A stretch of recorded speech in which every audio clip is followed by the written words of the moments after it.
अस्सलाम वालेकुम वरहमतुल्लाहि वबरकातुहू। माशाअल्लाह माशाअल्लाह माशाअल्लाह, अल्हम्दुलिल्लाह। जिलहज का महीना स्टार्ट हो गया।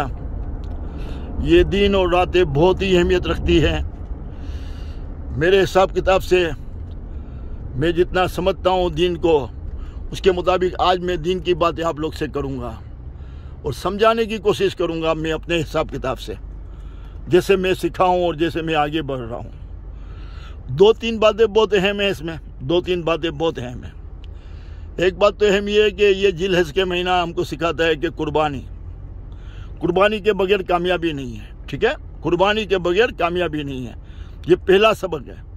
दूसरा, अल्लाह ताला ने इस महीने में इतनी बरकत रखी है ये 10 दिन में कि आप लोग इसमें जितनी दुआ मांगोगे वो लैलतुल कदर की रात को जो कबूल होती है इसके बराबर कबूल होगी और अस्तगफुरुल्लाह बहुत कबूल होगा। हम लोग सब गुनहगार हैं, तो गुनाहों की माफ़ी मांगने का ये बहुत अच्छा मौका है और अपनी इस्लाह करने का बहुत अच्छा मौका है। ये 10 दिन में अपनी इस्लाह करो, गुनाहों से तौबा करो और आगे के लिए अपने आप को बचा लो। अपने आप को बचा लो कि यार आगे हमको गुनाह नहीं करने हैं। और देखो मेरे दोस्तों, बच्चों, भाइयों, ये कुर्बानी के बगैर दुनिया में कभी भी कोई तरक्की नहीं करता। ठीक है ना, कुर्बानी के बगैर कुछ भी हासिल नहीं होता। कुर्बानी के बाद जो हासिल होता है वो ज़िंदगी की बहुत बड़ी रौनक होती है और बहुत बड़ी खुशियाँ होती है। जब आप खुद कुर्बानी देने का जज्बा रखते हो, आपको मैं ये समझाना चाहता हूँ कि कुर्बानी क्या है। 1 मिनट के लिए भी आपको इसको शॉर्ट में बता देता हूँ। देखें, मैं 1977 में सऊदी अरब निकला। यकीन मानो मैं जब वहां पहुंचा तो मेरे पास अपने घर का एड्रेस नहीं था, क्योंकि हम ऐसी गलियों में रहते थे खड्डा मार्केट के जिसका एड्रेस बनता ही नहीं था, आसान नहीं था। और उस टाइम पे खत वहां पे भेजना बहुत मुश्किल था। 6 महीने तक मेरा राब्ता घर से नहीं हुआ। फुटपाथियों पे सोता था, पहने हुए कपड़ों के साथ नहा लेता था, न उस टाइम पे एसी था, गर्मी भी बहुत होती थी और पेट काट के जिंदगी बसर की। अल्लाह ताला ने ये कुर्बानी का सिला किया दिया कि आज अल्लाह ताला ने मुझे इस मुकाम पे पहुंचाया। अगर कुर्बानी नहीं देते तो इस मुकाम पे कैसे पहुंचते। कुर्बानी के बगैर तो दुनिया में कुछ भी नहीं है। और अल्लाह ताला जिलहज के महीने में हमको बिल्कुल ये सिखाता है कुर्बानी का। तो दोस्तों, ये बहुत बड़ी अहम बात है आज के लिए कि आप लोग अपने आप को चेंज करो। आसानी से नहीं ढूंढो और ये नहीं सोचो कि यार मेरा भाई क्यों काम नहीं करता या मेरा भाई क्यों काम नहीं करता, मैं क्यों काम करूं। दोस्तों, कुर्बानी को एक देता है और फिर हजारों को फायदा होता है। पहले तो अपने घर वालों को, भाई बहनों को, हाँ, फिर बीवी बच्चों को, फिर रिश्तेदारों को, फिर वो सब लोगों को जिससे आपका वास्ता पड़ता है। आपकी कुर्बानी आपको कहां से कहां पहुंचाती है, वो कितनी लोगों के लिए भलाई का सबब आप बनते हो। कभी ये नहीं सोचो एक अकेला जो होता है ना वो सब कुछ कर सकता है। उम्मीद नहीं रखो कि मेरा भाई ये करे वो करे। आप सोचो मैं करूं और सबको खुशियां दूं। ये जज्बात अपने अंदर में पैदा करो और पैदा करके फिर कोशिश करो, मेहनत करो, अल्लाह से दुआ मांगो और अपने माँ बाप की फुल दुआएं लो। ये कुर्बानी आपको सिखाती है। कुर्बानी देने वाले कभी भी नाकाम नहीं होते। आज मेरे खानदान में मेरे 2 बड़े भाई हैं और मेरे 2 छोटे भाई हैं, हम 5 भाई हैं।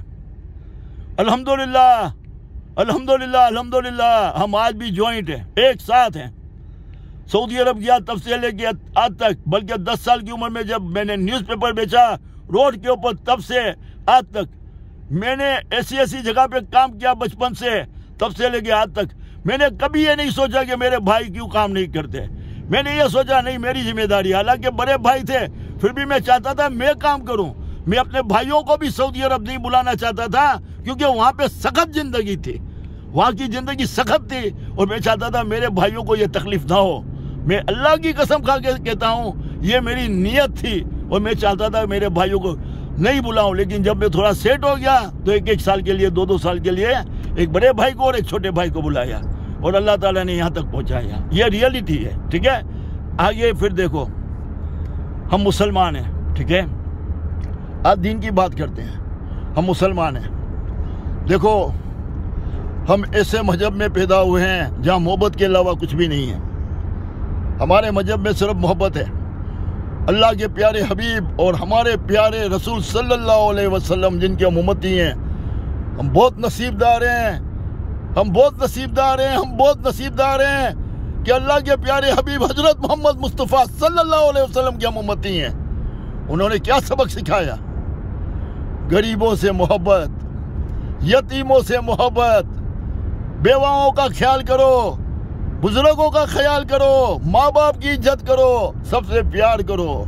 और सबसे ज्यादा उन्होंने सिखाया दूसरे मजहब वालों से प्यार करो, दूसरे मजहब वालों से नफरत नहीं करो, अपने किरदार से साबित करो उनके सामने कि मुसलमान इतने अच्छे होते हैं। और जब वो आपसे किरदार से इम्प्रेस हो के मुसलमान हो जाएं, उसको तबलीग कहते हैं। जब आप अच्छे मुसलमान साबित करोगे, अच्छे इंसान अपने आप को साबित करोगे, सबसे मोहब्बत करोगे, सबसे प्यार करोगे, ये हमारे अल्लाह के प्यारे, हमारे प्यारे आका और अल्लाह के प्यारे हबीब की तालीम है। यार सोचो आप किसकी उम्मत हो यार, सोचो यार। कुर्बान जाऊं मैं अल्लाह के प्यारे हबीब पे, एक बार नहीं लाखों दफ़ा कुर्बान जाऊं। इनको लाखों दफ़ा सलाम, इनके ऊपर लाखों दफ़ा दुरूद व पाक पेश करो। और यकीन मानो हम बहुत नसीबदार हैं कि अल्लाह के प्यारे हबीब सल्लल्लाहु अलैहि वसल्लम के हम उम्मती हैं। उनकी तालीम को देखो यार, इंसानियत के अलावा कुछ भी नहीं है। असल इंसानियत तो इस्लाम से निकली है और हम लोग इंसानियत से पीछे चले गए। हम नफरतों में, बुग़्ज़ में, हसद में इधर उधर चले गए। अरे यार हमको तो वो तालीम दी गई है कि हमको तो यार दुश्मनों से भी प्यार करना है, दुश्मनों के सामने भी ऐसा सलूक करना है कि वो शर्मिंदा हो जाए, और गैर मजहबी है तो वो आपको देख के मुसलमान हो जाए। दूसरे मजहब वालों को बहुत प्यार दो, इनकी बहुत इज्जत करो। जैसे पाकिस्तान में माइनॉरिटी में जो भी है उनको बहुत ज़्यादा इज्जत दो, उनकी इबादत गाहों की कोई नुकसान नहीं पहुंचाओ, उनको भी इबादत करने का मौका दो, उनके लिए भी आसानी पैदा करो। फिर देखो उनके दिलों में भी मोहब्बत पैदा होगी, वो भी बोलेंगे यार इस्लाम मजहब बहुत अच्छा है। आपके उनके दिलों में मोहब्बत पैदा करो, नफरत पैदा नहीं करो। जब हम ऐसे बन जाएंगे ना तो इस्लाम की तबलीग आसान हो जाएगी और दुनिया में इस्लाम की बोलबाला हो जाएगी। हमारे मजहब में जो भी नफरत करने वाले हैं उनकी बात को नहीं सुनो, जो तासुब की बात कहते हैं, जो फिरके के खिलाफ बात कहते हैं, जो दूसरे मजहब के खिलाफ भड़काते हैं, उनकी बिल्कुल बात मत सुनो। उनकी बात सुनो जो मिलाते हैं, मोहब्बत सिखाते हैं, प्यार सिखाते हैं। अल्लाह जानता है, प्यार सिखाने वालों को सुनो। यकीन मानो इसी में कामयाबी है, नफरत में कामयाबी नहीं है। देखो जो गलत है जहाँ भी पैदा हुआ है दूसरे मजहब में, वो अपनी मर्जी से पैदा नहीं हुआ, अल्लाह की मर्जी से पैदा हुआ। वो काबिल हमदर्दी है बेचारा, वो दूसरे मजहब में पैदा हुआ। वो हमारे हजरत मोहम्मद मुस्तफ़ा सल्लल्लाहु अलैहि वसल्लम, हमारे प्यारे आका अल्लाह के प्यारे हबीब की नेमतों से महरूम रहा, तो वो हमदर्दी के काबिल है। तो आप उनके साथ हमदर्दी करो और कोशिश करो अपने किरदार से बताओ हम इतने अजीम पैगंबर के उम्मती हैं, देखो हम कैसे हैं, तो आपको देख के वो मुसलमान हो जाए। यकीन मानो ऐसा हो सकता है। दूसरी बात, आपको नमाज पूरी नहीं आती तो यकीनन आपको नमाज सीखनी चाहिए किसी भी आलिम दिन से, किसी से भी आपको नमाज पूरी सीखनी चाहिए। देखो ये फरीजा हमारे लिए बहुत ज़रूरी है। नमाज सीखे बगैर आप मुकम्मिल नहीं हो। सही तरीके से नमाज अदा करना ये बहुत ज़रूरी है। तो आज मैं सबको, अपने आप को भी कहता हूँ और आप सबको भी कहता हूँ, मैं भी बहुत ज़्यादा दूध का दुलावा नहीं हूँ, कोई मतलब दीनी आदमी नहीं हूँ, लेकिन मैं समझ चुका हूँ कि दीन से दूर है कि हम लोग नुकसान करते हैं अपना, नमाज से दूर है कि हम अपना नुकसान करते हैं। और जो दीन के करीब आ जाते हैं और इंसानियत के मामले में भी अच्छे होते हैं, तो यकीन मानो तो समझ लो कि आपको 5 स्टार मिल जाता है। दीन में भी अच्छे बन जाओ, इंसानी मामलात में भी अच्छे से अच्छे बन जाओ, और आप मुतमईन हो जाओ अंदर से कि मैं नमाज भी अब पढ़ता हूँ तो सही पढ़ता हूँ, कुरान शरीफ भी पढ़ता हूँ तो मेरा तलफ़ुज़ सही है, मेरी गलती नहीं है, और अल्लाह ताला ने मुझे बरकत दी तो मैं पूरी ज़कात निकालता हूँ, और अल्लाह ताला ने वसाइल दिया तो मैंने हज पढ़ा, और मैं सेहतमंद हूँ तो मैं रमज़ान के रोज़े भी रखता हूँ। जब ये पूरी चीज़ें करने के बाद आप इंसानी मामलात में आगे बढ़ते हो और बेहतर से बेहतर करते हो, जो हमारे अल्लाह के प्यारे हबीब और हमारे प्यारे आका सल्लल्लाहु अलैहि वसल्लम ने हमको ये तालीम दी है। यकीन मानो इसके ऊपर अमल करके इंसानी मामलात में जो हमारी तालीम है दीन की, इसके अंदर में इंसानियत के मामले में बहुत ज़्यादा तालीम है। अल्लाह के वास्ते हाँ आपको दावत देता हूँ, दावत इंसानियत को सुनो और आगे बढ़ो। और इंशाअल्लाह ताला दीन सीखने के लिए जो भी है दावत इस्लामी है और भी कोई है जो अच्छा दीन की तालीम देते हैं तो उनको भी सुनो और इससे आप अपने आप को मुकम्मिल करो, इंसानी मामलात में भी और दीनी मामलात में भी। अल्लाह ताला फिर कामयाब करेगा और अल्लाह ताला का करम आप लोग के ऊपर कायम रहे। मेरे बच्चों, मेरे भाइयों, मेरे दोस्तों, अल्लाह ताला हम सबको नेक बनाए। आज खास दुआ है अल्लाह ताला हमको सही रास्ते पे ले आए।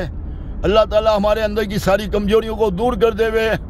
अल्लाह ताला गफूर रहीम हमारे गुनाहों की माफ़ी दे देवे और अल्लाह ताला हमको सही समझने वाला बना देवे, सही सोच वाला बना देवे। अल्लाह ताला हमको हाजिर दिमाग हाजिर जवाब बनाए, बेहतरीन फैसला करने वाला बनाए। जो भी फैसला करें वो काबिल कबूल हो और मिट्टी में हाथ डाले तो सोना बने और भरपूर बरकतें मिले और दिल खोल के इंसानियत की खिदमत करें और इंसानियत की खिदमत करते करते ज़िंदगी गुजर जाए, दीन के सारे फरीज़े अदा करते करते ज़िंदगी गुजर जाए तो फिर क्या चाहिए यार, इससे बेहतर क्या होगा। इंसानों के लिए भी अच्छे बन गए और अल्लाह की जो इबादत है वो भी पूरी कर ली, फिर क्या चाहिए बॉस, इससे अच्छी ज़िंदगी कोई नहीं है। अल्लाह के वास्ते अपने आप को चेंज करो, आ जाओ इस रास्ते पे, दीन के पूरे फरीज़े सही तरीके से अदा करो और इंसानी मामलात में बेहतर से बेहतर बनो कि अल्लाह राजी हो जाए, हमारा अल्लाह राजी हो जाए, हमारा रब राजी हो जाए। अस्सलाम वालेकुम व रहमतुल्लाहि व बरकातहू।